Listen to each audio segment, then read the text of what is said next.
Welcome to the Abnormally Funny People Show with your hosts, Simon Minty and Steve Best. This podcast is sponsored by Barclays. For more information, please see our website, abnormallyfunnypeople.com. We hope you enjoy the show.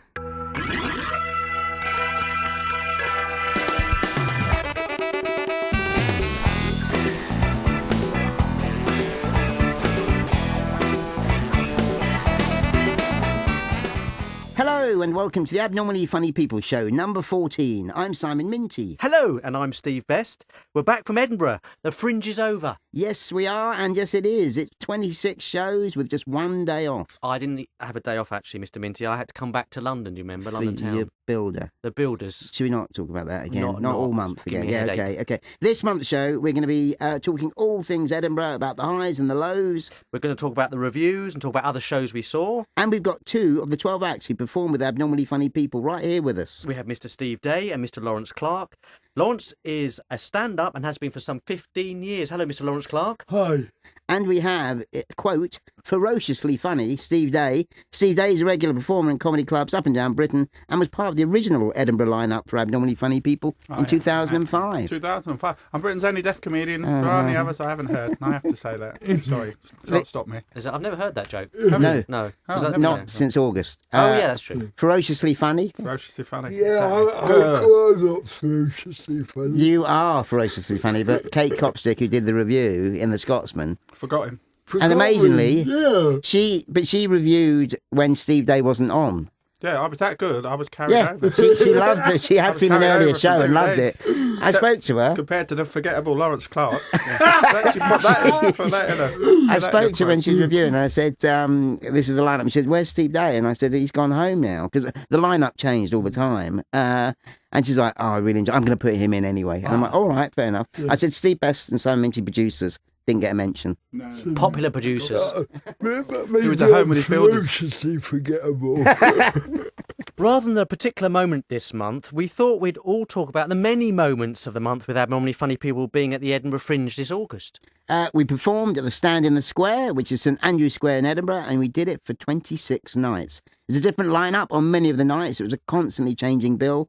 There was a week or so when both Steve Day and Laurence were both on the same bill. I keep saying Steve Day to distinct from Steve Best. Steve Day, you said on Facebook after Edinburgh, you were only there for a week, but it felt like a real shot in the arm. Did it? Yeah, no, it was all right. It was good. Is that because you took to- Thanks for carrying on. Is that because you took to drugs? See, after? yeah, it seemed like longer, but no, it was good fun because I was just there and then I went. Yeah. But why the shot in the arm? Well, I was the best in it. By far. I was just the funniest one. Was it the ferociously funny quote that got Savagely, no, ferociously you? funny. Steve, tell me why it was a shot in the arm. Because it was just good fun. That's what comedy should be, and I had no worries. And I thought it gave you a push. yeah, Kind of my the way career really has. Yeah, Okay. it was a momentum shift and game changer. I don't know, I hate that word, but because it was just such fun. Because the gigs after I come back have been great with the You're loving it. Abnormally Funny People boost Yes, okay. that I've had. So it was good. Laurence. I think also for me, before here, I met with my agent, and she asked me, so what do I want to do in the next year? And normally, she asked me this a lot, and normally I don't know what to say about Vinny and do more comedy, obviously, but I moved off a big list of things just because doing I'm normally funny and doing the run up there. It was like I had all the best bits of Edinburgh, but without the worst bits, because you two, Simon and Steve Best, I think you'll find it was more me there. But, yeah, Simon will. had all the kind of worries about your money and bums on seats and reviewers and organising, and those are all the things that kind of spoil it in a way. So you two were just performers, the artists, the comedians. Yeah. Turn up, do your stuff. Well, Yeah. if you work for Abnormally Funny People, you never have to worry about money ever again. That's the thing. Go on. Because you've not got any. we haven't, nobody got paid. But we did have the best admin on the Fringe Thanks with a bit. Simon with his admin. You're There's still no pointing, award you're for still that. pointing to Simon. I'm pointing at Simon Yeah. because, people are laughing and they're laughing at the admin. obviously. There was a moment we shared the flat, and I came out and I was busy with my computer, and Steve sort of said, Steve Day said, "What are you up to?" And I said, "I'm really busy. I'm doing admin." And he went, "Oh yeah, because that's really going to improve the show. You're going to get the award for best admin of the Don't Edinburgh put Fringe." that sarcastic voice on. It's genuine. You can't have a show without good admin. But I've got to say one thing about Simon. He does a good spreadsheet. Thanks very much. That organisational spreadsheet was carefully worked out. It was, although there was that joy of one night. I don't know if you were still up there, Steve, David. Then we had one act who turned up who wasn't even on that night, and then there was another act who wasn't turning up, and there was this little panel. Normally, you just think, great, we'll switch them around, but it was a real fiddle. And 5 minutes before we were about to start, That's why Lost Voice guy, I think, turned And up on the Carol wrong Sparks. night. That's shocking. Yeah, but the thing is, in the end, I think this is. We can go on to this in a minute. Is the fact that from people kind of not sure whether they're on, well, they knew they were on. They all wanted to be on. I think in the end, that's the thing. So people, even if they weren't on one night, actually wanted to be on. The night I came back, for the last weekend, Gareth told me they were fighting over my sock if I didn't turn up. I didn't know about that. Yeah, when Laurence wasn't on and he came and protested, he came picketed outside and he was looking sad in his wheelchair. Can you remember? I was I want to be on. I felt bad for him. Well, I think Tan Lee was absolutely massively gutted when she wasn't on one of the nights. I think the last Friday, she came in, I think, and watched She the didn't show. do it. I thought it was the Tanya Lee Davis show. Well, there we go. She's been, to give her credit, she did do every night pretty much, but there was one I said no, and there were reasons for that, and it was all planned anyway. But yeah, she was. Well, you know what? It reminded me. There was the day off. You have the day off in the middle of the run, and I was sharing at that point with Steve Day and Tanya Lee Davis. I've never, and for me, this was a joy. It's the first day I could relax completely. I was sitting in my room watching films on Netflix, just eating lovely food. Steve Day and Tanya Lee, just you'd walk around the flat and they're just sitting there really down, really bored, don't know what to do. did I tell you I had to go down and sort out my builders? Oh, I told you okay. about that. Yeah. Please. So was that just because you weren't on stage? Yeah, you need it. You need another shot in the arm. You need that shot in the Like, arm. even I really wanted to do that last Saturday because I knew it would be a great night. Even though I knew I wasn't on, I still brought my iPad and all my leads. Just in case. So. Just in case. You're right. If someone wasn't on one night, I would get about 6 texts during the day saying, every 2 hours, saying, "Are you sure you don't want me?" And there would even be 8 o'clock. I might have a drink, but I won't have a drink if you want me to perform. And I'm like, no, you're not on. The problem was, I tonight." mean, I think sometimes the bills were so strong that I was saying to Simon, let's just add on, everybody does a bit less time, but it would make the show just unbelievably strong. But I think that in the end, the show would be too long. and or each act would get 30 seconds. Well, that kind of thing, yeah. And also, it wasn't the biggest stage. It wasn't, no. Physically. But I quite like the bitch fight we all had. I mean, someone in a wheelchair is easier to nobble. So you just let the tyres down, Blind. We didn't have a blind person. They'd have been easier. They're just, trip 'em up. You're leading me on there. I think me and Steve Best are calling it a bromance between Steve Day and Laurence. So Laurence I don't know where this comes from. Laurence had been there about a week. Steve Day came up for the second week, and when you came on, Steve Day, and you opened the show, ferociously funny.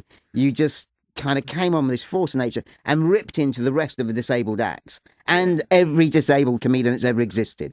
Just absolutely, it was joyous. I think so. We're due for it. We've been doing this for 10 years, and if the one thing I've learned is don't like them lot. All those lot. I can't swear on this, can I? That we're all fighting. We're all fighting. But with each other. for me, we were talking about this. I wonder what you were doing. What were you doing? For me, You I took some thought photos. I took some You took photos, some nice that photos. no one ever credited me for. I But did. yeah, I they was did. Yeah, they Steve did. They Best. did. Bless But him. I thought that was the moment that abnormally. I mean, we have done this before where Liz has ripped into people, but I thought when you came and did it so much, I thought that brought the show to a different level for me watching it, because I thought the audience then suddenly realised, wow, this is. They taking the mickey out of each other. We can sit back. I wasn't trying to do that. I was just no, but just trying to let worked it so out. well. All the resentment of 10 years. And I think also it makes it more than just a few comedians doing 10 minutes of their own material. It was like a whole show. I say 10 minutes. You never did 10 minutes. It was never 10 minutes.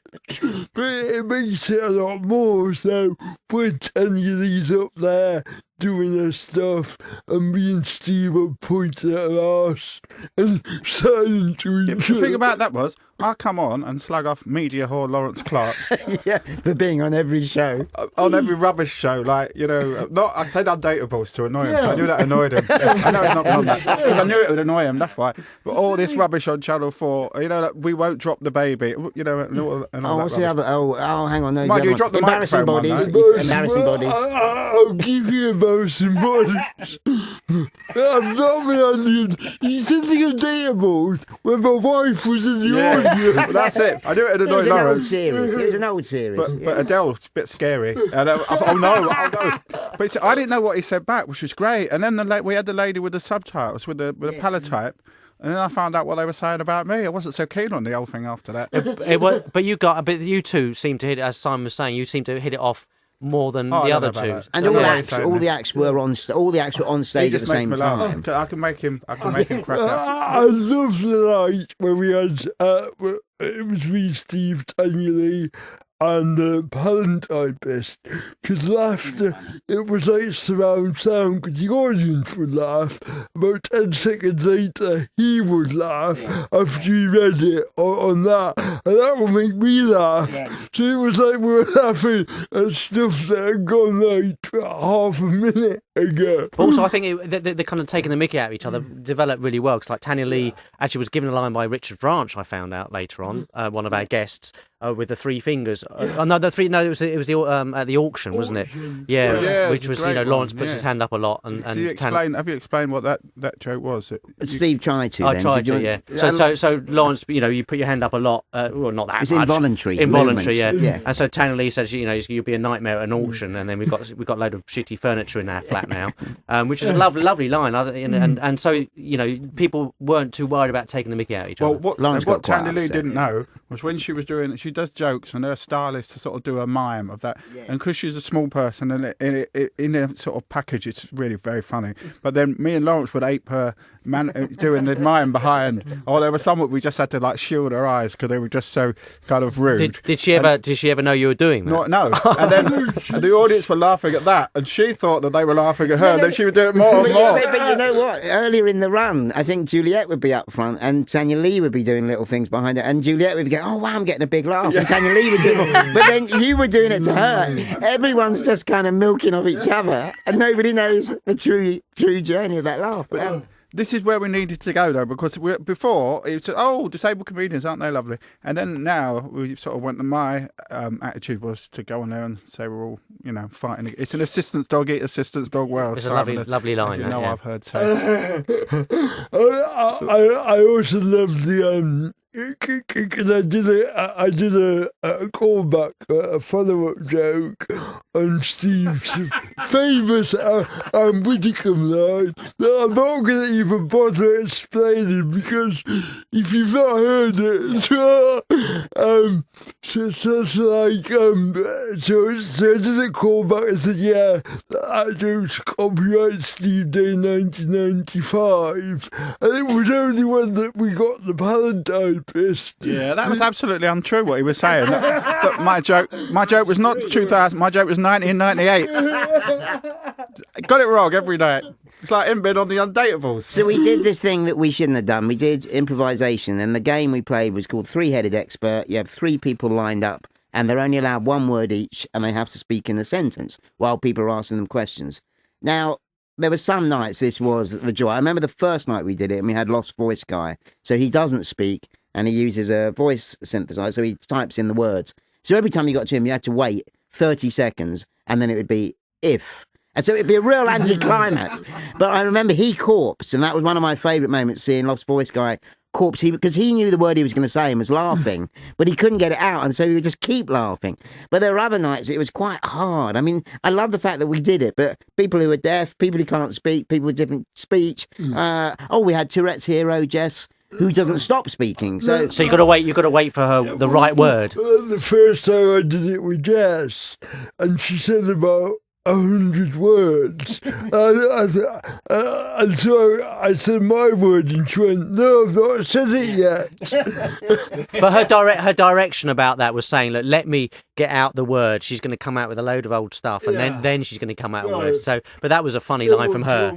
Yeah. You know that when we had token able-bodied people from the Comedy Store Players, who are the best in the world of doing this, and they were great. Andy Smart and Lee Simpson especially, to take the mess up and recycle it and chuck it back and keep the ball juggling, made it really, really funny. And he was keeping the improv going. But that's the secret of great. The questionnaire is the really hard task, actually, a hard role. But the thing about, and that was brilliant, and the laugh was more because not just the improvisation, but the laughter about us messing up and then it coming back and still in the game, and then we made it brilliantly funny. And then Tanya Lee did it after the Comedy Store boys had gone or left another night, and she would learn from what they did what they did, plus the fact she's also disabled as well, and she was allowed to get mad with us, which made it really, really funny. Oh, she's a small person. She's allowed to get annoyed with the deaf guy. I did go and I went to see the Comedy Store Players while I was there, and they did that activity that they did the 300 expert. I was thinking, my God, what we do is nothing like this. It's a complete mess compared to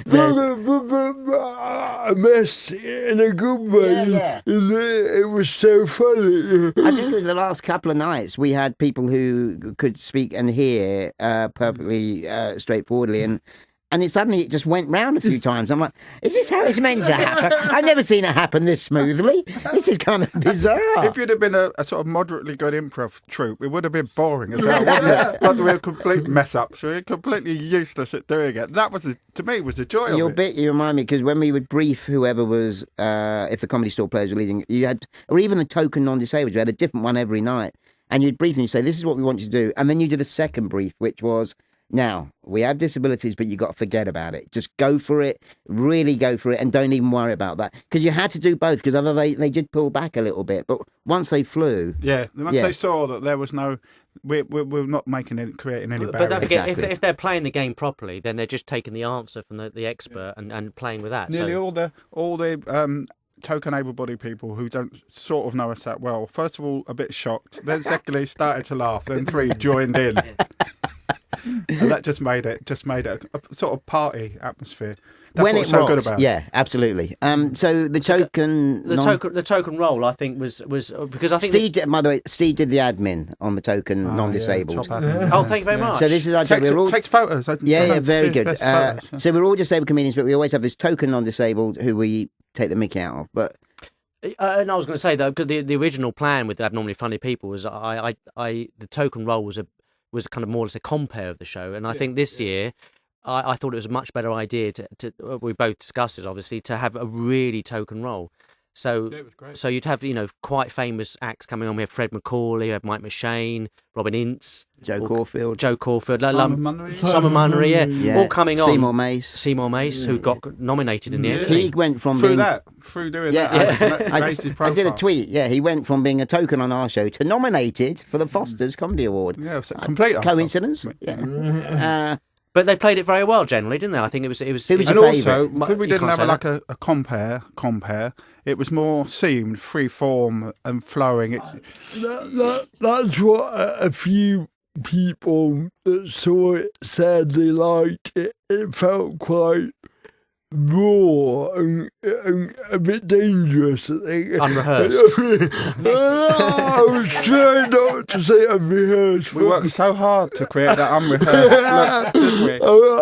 And I think because the stage was so small, particularly that night there was me, Liz and Jess, there were 3 wheelchair users, and it was like an exercise in logistics. That show rocked for me. That was on the last Friday, and I knew all the Disability Arts gang were going to be coming. And I was kind of thinking, I really want them to love it, but I wanted us to do our stuff. And we're the sort of naughty rebels that we've not quite got in there. But anyway, and they came, and it was a storming night. And there was that great moment. Liz had the microphone, and Liz is quite small, and then there was Laurence next to her with cerebral palsy, and then there's Jess with Tourette's who moves around a lot. And Liz said, we could get Steve Best to come up and pass the mic. Should we pass the mic and see how we get on? So she just passed it, and you saw everyone watching with it, and just expecting this mic to go flying into the audience. And it was just this little like, arm swinging around. Eventually, the mic got to the end. But there was a couple of times when, because I ended up just kind of more or less stage managing it, in the sense that there was a couple of nights where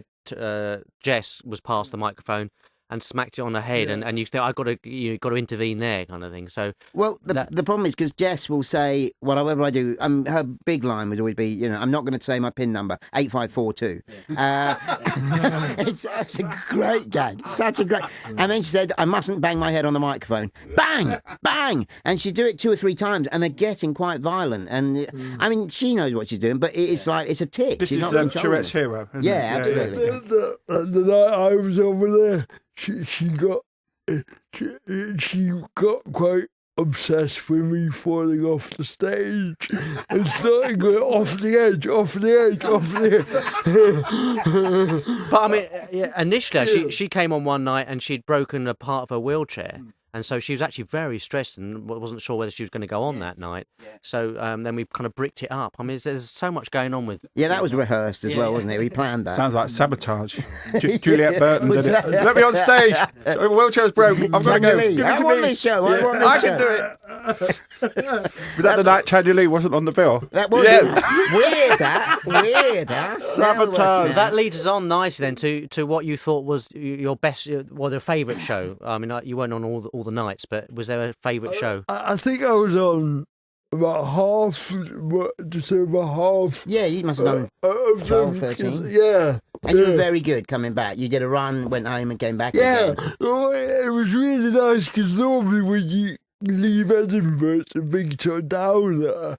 But leaving, knowing I was coming back in a week to do it again. We only asked you back because we know your son Tom was a good flyerer. Yeah. So and that was a nice bit of because 10 years ago I had to drop out of the original show. Yeah, he got a better offer, didn't he? Yeah. What a selfish career move that was. It wasn't quite him. Yeah. I got Tom. We're all ignoring He wanted to be... he didn't get the top billing or the and. He said, if I get the and Laurence Clark, then I'm doing it. It's all forgiven. but Tom was great. Tom He was awesome. Talked to it like Dr. Ward. We had him flying because, can't get better than child labour. Once he'd gone, our numbers dropped by 10-20%. No, it really did. There was a second week. I'm like, what's happened? And I'm like, there's no Tom. He's not out there. Did you have a favourite token not disabled one? Is there one that stood out for you? They all played the part, didn't they? They all. I really liked the Lee Simpson from Comedy Store Players. Yeah. Was brilliant on that particular night. Yeah. But I loved them all. Robin Ince took it so well that he did half a joke. My favourite show of our shows was when Laurence, who cheats by playing videos in his set, like Lost Voice guy pre-programmed. They all cheat. When they all broke and his tech wouldn't work. That was. The discomfort on Lawrence's face was just hilarious. My favourite part was him, what do I do now? Well, but then my laughter turned because we had to play the improv game for like double the length of time. And it was torture. I was looking up thinking, please come on, please. I have never wanted to see a Lawrence video ever until that moment. Then it came on. You can probably guess my least favourite show. Your favourite show, Steve. I with the tokens, there was some that really got it and ran with it. Like Robin was great, Lee Simpson was great, Richard Branch was great. There was a bit, if someone didn't know, that token roll, so that we all come on, and then the token came on after us to What a Waste, the music by Ian Jury. It's on for 10 seconds, we push him off, or her off. Then they come on after the improv, they get to do 30 seconds, a minute of a joke, and we all interrupt, push them off again, and then they come on at the very end and get a balloon. And that was it. Except when I'm on, they come and do the holy water. Yes. So I do a routine about Lords. And Lords, it's a Geordie describing a large amount. I tell you what, though, that worked every night. That holy water, amazing, wasn't it? Miraculous. I thought it worked because, like, you emailed us saying, if you could think of something to involve the token, was you going to get someone up out of the audience? And I thought by the time I've got someone on stage, explain what they need to do, done it, thank them, round of applause, that's half my act gone. Not that you worried about that normally before. You just carry on for another 5 minutes. It was like a lovely bit of involvement. And every night, like when we had the comedy store players on, I'd say to them, I know we've not practiced, but you just have to improvise. Laurence, isn't there a court order out on you anyway after you involved the audience in dressing up as Jimmy Savile? I've apologised for that. But it's an amazing response you get when you bring out the Jimmy Savile badge. It's extraordinary. I've never seen anything like it. It's like a gasp, isn't it? For our international listeners, how would you describe Jimmy Savile? You start. I'm not going to... A British Bill Cosby. Although Bill Cosby's not actually being convicted, and Jimmy Savile is now dead. But yeah, other than that, you're right. Allegedly. They get the hints. Allegedly. What, allegedly dead? Allegedly. Yeah. Oh, okay. I've forgotten what I was going to say. Yeah, I know what I was going to say. Because I didn't do the Jimmy Savile stuff for ages. And then I had a weekend at the Stand in Newcastle last year when I started doing it again. And each night after I'd finished, I had person after person come up to me wanting their photo taken, not with me, but with the badge. Which is the same with was it John, a sound guy? Yeah. He couldn't. He had to have a picture with it, didn't he? He loved it. He lovingly restored it. Yeah. To its former halfway through the run. Yeah. I like John the sound guy because if he says good show, it was a good show. The people who work for the Stand, do not mess about. They've seen it. They've seen hundreds. They've seen everybody. If they say good show, then it was a good show. A strange character? No, he was great in that. When there was a couple of duffos, it's like, no, it's good, solid show. But a lot of them was like, this is my favourite show. This is my favourite show in the tent. You're doing better than everybody else. I love being part of this show. And it was really lovely. But I thought, does he say that to all of them? No, they don't. Okay. The Stand, they've seen everything. They work at the Stand. There was that funny bit the first couple of nights, and everybody else, he sets up the mic, sets up the stage, goes off for 50 minutes while they're performing, comes back at the end, turns it all off, and he's lovely. With ours, you've got to be there all the time. There's so much tech and different things going on. Yeah. So you've already hassled them. If they say good show, then it's a good show. Jumping back, the token role, there was a moment that was joyous for me. We've all mentioned Robin Ince, and if you're international, he does a podcast, doesn't he, with Brian Cox. Thank you. Yeah. Was it the Monkey Cage? Yeah, Infinite Monkey Cage. So he's kind of really respected, great comedian, does loads of stuff. So he came on and he did, I don't know, about 45 seconds, about a minute. And it was a long joke building up to the punchline. And because he knew everyone was behind him, kind of gnashing, ready to knock him up, he sort of did the punchline and there was a sort of titter. And then you guys behind us went, well, thanks, Robin. I think you've got to be a bit more punchy. Right? Work on that. Be more punchy. And to give him credit, he just smiled and just walked off. That was my first night, and I was shocked. I wasn't really sure what was happening with it. I was absolutely, it's just Robin Ince. I know.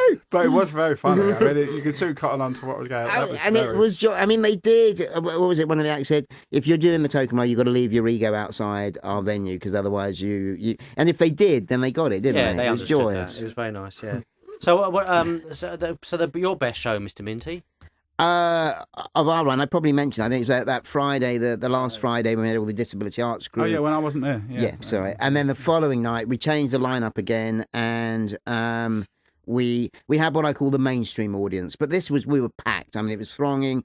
And Daniel Lee was there, Lost Voice Guy Close. You were on as well. Oh no, that was the Saturday you weren't. Yeah. Oh, sorry. Okay. Liz Carr. So my favourite shows are when you guys weren't here. Liz Carr? Yeah, Liz open. Caro, yeah. The bit Liz Carr, we know what she's like. She will just say it as it is. She's very rude, but Sorry, very Silent dark. Witnesses, Liz Carr. Yeah, Silent Witnesses. And even she thought are the mainstream audience going to get this with some of her gags? But she was filthy, and they got it, and she loved it. Do you remember she does that joke about going over cobbles and it getting quite exciting if you're in an orgasm? It's quite pleasurable. And normally she does a payoff line at the end of it, but this time she mimicked having an orgasm, and because the audience were laughing, she just carried on doing it. She just carried on doing the gag. I think she was actually having an orgasm. Well, that could have been it too. But I just go and think about the show I liked. Thinking about it now was I remember when they had cloths over their head at the start. So because we couldn't get everybody on stage quick enough. So were you not there, No, Steve? So no, everybody was sat on stage with a big cloth over their heads, and you heard Tourette's hero going, "Fuck, shit, biscuits." She was talking under the cloth, and so you knew someone was there. And then there was an announcement going on. She was going, "Fuck it," like that. So it was. We do need to give that little nod. This was the first time Jess had done stand up, and one of her lines is, "I love cats, I love cats," and then she'll say, "I hate cats, fuck cats, screw cats," and then she paused and goes, "I don't really have an opinion on cats. That's just my tics." And she just does this all the way through the set.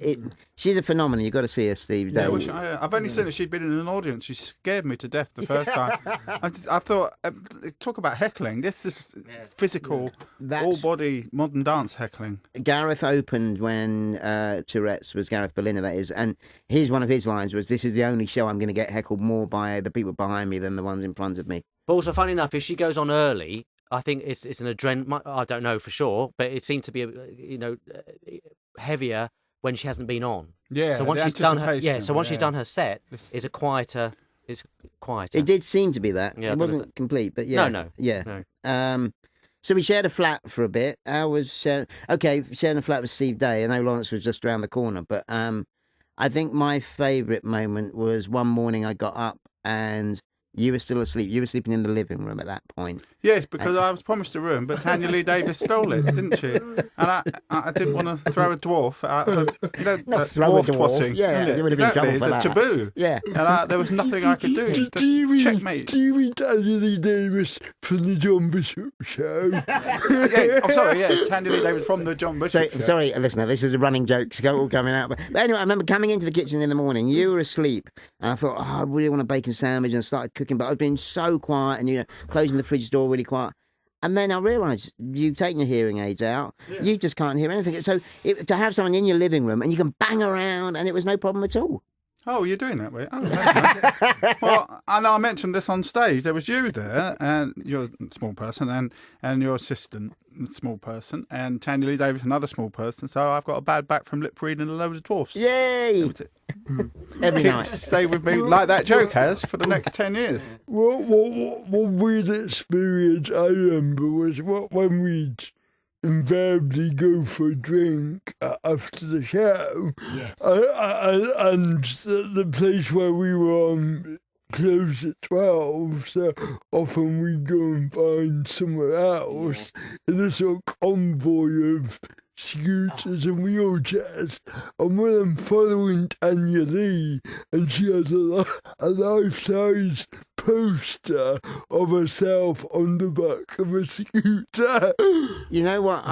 Just to explain then, so she was doing a show in Edinburgh as well called Tanya Lee Actual Size. So her poster was an actual size of her, and it was stuck on the back of a scooter. And then she stuck a little bit of paper on top saying, "I see you on the John Bishop Show." There was something joyous. I can't remember which night it was, but there was. So you, wheelchair user, Liz, wheelchair user, Tanya Lee, scooter, me, scooter. I think there might have been 2 or 3 others. And I don't know what the word is, or maybe not quite Reservoir Dogs, but I felt we were just going down the Edinburgh street. We were owning that street. We owned it. There were people getting out of the way. Oh, it was joyous. There was and also people see one and go, better get out of the way. But no, we're coming. It's constant. And then scooters. Well, there was about 6 of us, wheelchairs, scooters, everything. It's the next Tarantino movie. Like the Wild Bunch. Yeah. Marlon, what are you rebelling against? What have you got? I do agree that hour from our show finishing, and then we'd nip over to the bar, and the first week or so I'd have a glass of wine maybe. by the 4th week, buying a bottle. Come on, Yeah, give me I have an remember that, hour yeah. to whoop as much Yeah. wine down I as remember you your can. parents struggling down a steep bank, slippery, and you with glass. More wine, That's everybody! not More wine! true. That's Everybody not- must have wine. And did you know that actually, when they got home that night, they fell over? Oh. Really did fall over. But Drunk fall over or no, fall they over? hadn't really been drinking. So he said. It's all a bit awkward. Although I was stuck once out when we went for a drink afterwards, holding Laurence's pint because his carer wasn't there. Mind you, he didn't take long to drink it. To be honest, we're done in about 3 seconds. You have to hold it while he drinks it through a straw, and it just disappeared. Like Your Matt was he liked his wine as well, wasn't he? Instead of putting the bottle on the table, he was just holding a bottle with a glass. Yeah. I think that's what we like about Steve Day, his sort of complete grumpiness to help anyone with a disability. I've got to do that. Quick, your arm does get knackered though, holding his pint. Yeah, I'd always move away and let you do Yeah, that. no. So sharing a flat then, it was okay. It was fine, wasn't it? You had a room, I had a room, and then we had another room. No, I didn't have a room. No, Well, I had a yeah. living room. Oh, I did have a room. The living You room. offered a room. Everybody But came you in know- banging pots and pans. Gareth came after you, and he sat down with Tanya Lee and said, one night he stayed in the living room, and the next day he said, I can't do that again. I'm going to have to move in the room. And I know Wow. Tanya Lee's face was a picture. It was a joy to see. It was a joy. Coronation Street's Gareth Berliner we're talking That's about. Coronation Street, yeah, to John Bishop, to Tanya Lee from John Bishop. So, the John Bishop. but she did jump. She moved into the living room. But I used to see Wow. Tanya Lee not quite in the nud, but she with a towel on because she could switch the shower on, but couldn't switch it off. Yeah. So I'd have to always be in the flat if the shower was on. Well, shower, switcher on her, turn Switch off, off, and just the offer. photographer. And photographer. So The weird bit basically- is, I could reach it too, but she never really asked me. I was like way down on the list. That's true, She would actually. even try for 20 minutes with a Yeah, stick you never asked rather me than to ask come in me. to do your shower. Yeah, so Well, you now could do. I've got bigger fingers. But maybe there's a pride thing that she's got to ask someone that's quite a bit taller. Yes, okay. I was just rubbing it in. Look at my long arms, you diastrophic. Yeah. Just, you got a problem? Let me help you. Unlike Steve Day, I'd be, I've got to do it. No, it was I weird. wanted to dispel this notion I'm somehow grumpy or bitter. You're not All these people off the telly. You were very and all funny. that. Could You're have been me. ferocious, mate. You're Could have ferocious. been me if I'd have heard the phone ring. I said that once in the. Can't hear the phone ring. All these offers that come in, I miss them. I thought you were going to be on the telly. Oh, I am. Yeah, yeah. Well, my doctor's calling it a colonoscopy. It'll be better than embarrassing bodies or the undateables that Laurence is in. I just carry on feeding you Yeah. lines. You can have subtitles. You can have subtitles. Yeah. Don't do your whole set. So flying, the lovely bit with us doing flying is not, as Laurence said, it's not just you on your own. So everyone would fly. Although Steve Day and hours Steve and Best hours. are like twins. Not only do they look, but they'd give one out and then just chat for an hour and then give one more. Hang on. Simon Minty, you would go round the tables Yeah. and you'd sit at the table and you'd have a glass of wine more or less. Yeah, with the I table. ate food with people. So you were going off and you'd come back an hour later and I said, have you flied? He goes, yeah, I've been around. He's gone to 3 And he would only tables. fly Give him- attractive young women. I met some wouldn't he? brilliant people. Yeah. Did they come? I tried food from all around the world. People love my glasses. They love my Apple Watch. I used to chat to them until eventually they would say, "Look, have you got a flyer or something?" And I'd give it to them then, rather than. But there is certain different techniques, I think, and the problem with flying, I think people find in Edinburgh is it's grueling, isn't it? If you're trying to get people in, and that's the thing. But in actual fact, you're right. It was much better if you were going in twos. And It is fun. Yeah. There was the Royal Mile, the busy street. So everyone is trying to walk really quickly, and we discovered that. So Tanya Lee would be one side of the pavement or the sidewalk on her scooter, and I'd be the other side. So people are racing down. They see a short person on a scooter and go, "Oh, I'm going to avoid that." So they go the other side, but the other one is that other side. Yeah, there was nowhere to go. Dwarf pincer Pincer movement. Yep. except Tanya Lee was flying her own show as well. Which I is always right. find with flying, like in many things, less is more. I think if you make it a bit more exclusive. I made our But flyers that's true. exclusive. So the stand was saying rather than give out 100 every time, if you give out 30, then it's like That's what I had, did. Yeah, I did that. 10, 5 you gave out. homeopathic flying.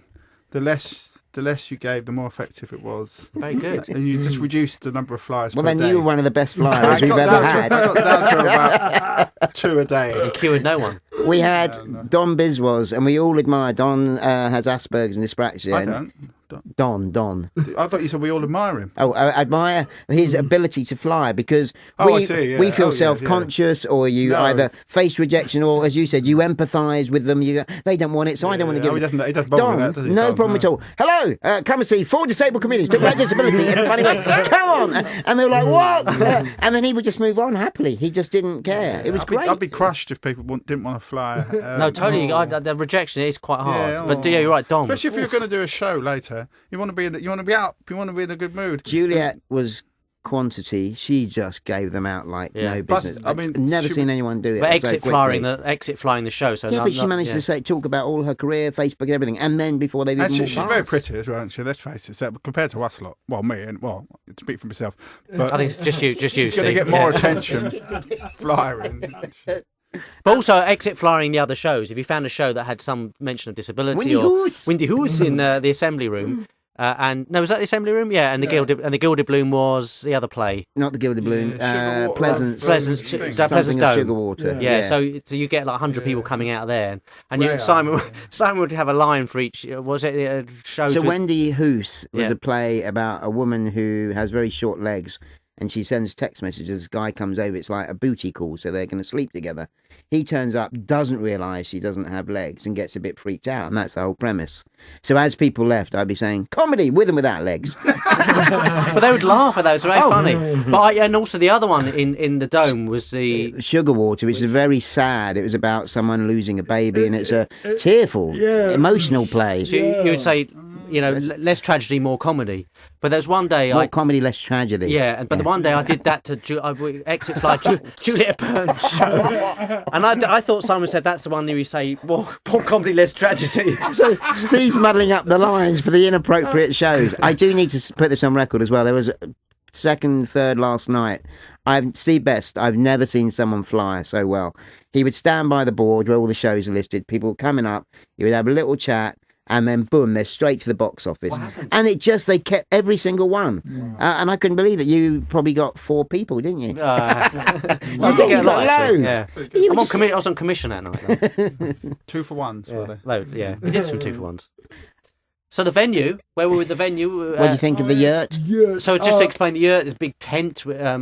The Hobbit house. And it was in St Andrew's Square. There was only 2 venues in that square. There's the yurt, which is our one, and there's the Spiegel tent, which was amazing. But it worked to our advantage because there's only 2 venues. Yeah. Lots of so when that sold out, they'd come to our show. Yeah. And also, we were like the only comedy on around that time in that area, and it was an area where people had a drink, hung out. It was quite a big open space. I agree, but this was always that slightly awkward bit that we're saying. So the Spiegel tent was sold out. Come and see our show. There's nowhere else to go. Come and see our show. I would even sometimes say, "Let's see in that tent. Isn't that weird? You can come in for a $5." Desperate. Raining. But also the setup of the venue was there was a tiny little tent at the beginning where people actually thought that was the venue. You mean like an ante-room tent? Yeah, but you could actually, that was a little line into explaining. No, there's a tent behind there. It holds this many people. The first time I turned up on the first day with Tom, and Tom pointed at that little tent and went, "Imagine doing a show in there, Dad." I was like, we are awesome, we are. But the accessibility, I mean, we did have slight problems. I mean, I thought it was a great venue. There's a few posts in the way, but they were thin posts, but they didn't matter too much. Seating was great, the stage was great, except it was a bit small. Yeah, I loved it. But we did have the beginning. We had to make it accessible with the ramp. Yeah, so initially the ramp was just a 45-degree kind of ramp thing, or I mean, what was it? 30 centimetre high stage, but the ramp was like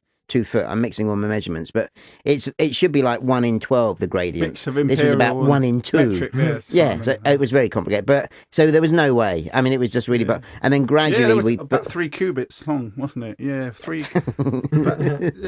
You weren't there that week, were you? Yeah, but within the first week, we kept changing it. The carpenter was there. They were changing it and making a turning circle on it. Oh, I remember you going on about it when I turned up. How much work you've done. I had my violin out. Oh, we've done so much. It was only a ramp. You know that reputation about being grumpy about disabled people? Yeah, it's coming on again. Why do they need a ramp? Can't they just float That's up? what I used to say. Get on with the show. You, Laurence, we kind of, because there was 2 ramps, and well, was it a suggestion or did we just work out practically? You kind of had to go up one and then wait. Yes. Because to go up two and turn, well, there was that show, wasn't it, where we said, "Welcome on stage, a fabulous cast," and the whole intro had finished and no one had even appeared. Yes, so that was one of the early ones where 30 seconds later we staggered on. But then the next night, and they overcompensated. I went, go, go, go! And we all... And you hadn't been introduced. You just and we all just sat there. Waiting for something to happen. After that, but that thing you had where Laurence went, it was like pre-boarding on EasyJet. Wasn't it? Everybody arm folded. What's he going on there? Why is he going on early? Pay the same for this fare, you know? Milking it. We got nominated for most accessible venue. Wow. Which, bearing in mind, Is that good? Yeah, it was. That's It's like admin. one of the top awards. Yeah, isn't one it? of the top admin. yeah. Top admin awards. Top spreadsheet of the year. Bearing in mind, we were in a tent that had been just built for that, and we had to build a whole ramp and everything else. I thought we did very well to be in the top 4 of that. We didn't win. But, we were in the top 4. Who's won? The No Leg Show.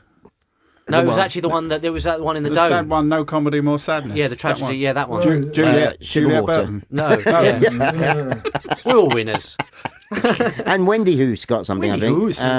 Did so it? yeah, well, the other ones were in purpose-built venues, Yeah. so I kind of thought, well, Did all right. all right, we did all right. Cheating. We actually won then the best accessible tent award. Yeah, best new building. There's no access- better higher yeah. claim, is there? You know what the best bit was? I went to the awards event. you went? Oh, no, you didn't mention big to thing. us. No, Was you'd there gone nice then. You'd gone free then. drinks, were there? There was free drinks. Yeah, It was the I thought so. afternoon. I didn't drink. It was the More afternoon. wine, everybody.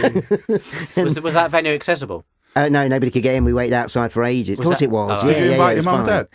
Oh, will you No, stop getting exactly. Excluded. I forgot. Oh, that was right. They did the presentation and they started talking about the different places. And they essentially said, and there was that great night we went to see Abnormally Funny People. And then we went for a drink. And then we did. And basically, if it'd been the best fun night for the judges, I think we would have won it. But So the most fun, accessible tent of Edinburgh. I'm gutted we didn't get that. 2015. Yeah, they're putting that on the The website. most fun you can have in a year. Yes. The thing about the tent, though, there was noise. But I didn't know. There was disco noise. Yeah, At from a the certain it was point from, in the it was from show. the Spiegel tent. That was a great show. they're banging Right. out, but also there was firework noise as well. Oh, every yeah. night. That's But what I Tanny thought. Lee would usually be on at that time. My hearing aids, it was going like Yes. and that was turned out to be fireworks. I thought it was my hearing aids malfunctioning. I have a lot of empathy now. I have my hearing aid, Steve Day. Oh, yeah, trying to get in on it now. Yeah, I The market's completely not that big, understand to be that. honest. Are you Thank small? God. I've Are had you it small 24 D? hours. You small D or big D? Small D, small D. Yeah, well, I've seen him do stand-up, so I mean, it's all right. So there we go. Well, Yeah, any final, if you could encapsulate that time you're up there, how would you sum it up? For me, it's loads of fun. 10 years after the original Abnormally Funny People, which was great in its own way and groundbreaking, this was like a return celebration, take the mic and have a go at each other and really have a laugh. And I think there's a future in disabled people slagging each other off. I mean, let's thought that we all live in the same house and we all love each other. We all get... No, it's not like that. We all hate each other. Sitcom waiting to happen. Yeah, I had a ball. It was like all the fun with none of the responsibility, but which was great. And also, I think it's because as a stand-up comic, you basically work a lot on your own, and I think it's one of the first times that I've been in a show with other people and got to share. And as it went on, and we took the piss out of each other more, and I took the piss out of Steve Day's recycled material. I mean, it just. But with that, we should also thank the other actors: Liz Carr, Tanley Davis, Don Biswas, Joe Coffey, Teresa Farlow, Lost Voice Guy, Caro Sparks, Juliet Burton, Gareth Berliner. Tourette's Hero. Yay! We They're should all get them rubbish, on. aren't they? Yeah, They're that's- no good, are Keep they? going, We Steve, were keep- me and Laurence, that was it. Basically. You made it. I was the best. All on the Also, website. Tandy Lee Davis off the John Bishop show. She was in it as well, wasn't she? She was. Yeah, she turned up yakking about something. I loved it because she had that big poster on, and one night someone stole it, God knows what for. She got the award for most stolen poster. 3 times. 3 times her posters got stolen. I dread to think what you would do with a life-size image of Daniel Davis. And on that note, thank you very much for coming. We're coming to the end of the show, so a big thank you to Steve Day and to Laurence Clark. We will put up links on our website to their shows so you can go and see them. So, Mr. Steve Day, what are you up to next? I'm gigging regularly and also supporting Gary Delaney on his tour, which will start again in 2016. Loads of dates. I'm at stevedaycomedy.co.uk or on Twitter, @@TheRealSteveDay. Thank you very much, Steve. Laurence, what are you up to? I'm regularly gigging as well. I'm going to do a play early next year called Purposeless Movements. That's We'll great. see. That's fantastic, guys. Thank you very much. Channel 5. Is it? Just after the Adorable. I'm going to have to stop. I'm going to have to stop this bromance here, boys. Thank you very much for being on the show. It's been wonderful. Thank you all who stay in touch. We love hearing from you, whether it's via Twitter, email, or phone. And you can find out how to contact us via our website, abnormallyfunnypeople.com. And you'll find the transcript of the show as well as photos and other bits and bobs. During our time in Edinburgh, we managed to get another few hundred followers, both on Twitter and Facebook. It went ballistic. So if you are a newbie and this is your first podcast, welcome. Do drop us a line. And that's it for now. Thank you to John and to Daryl, our editors. And thank you all for listening.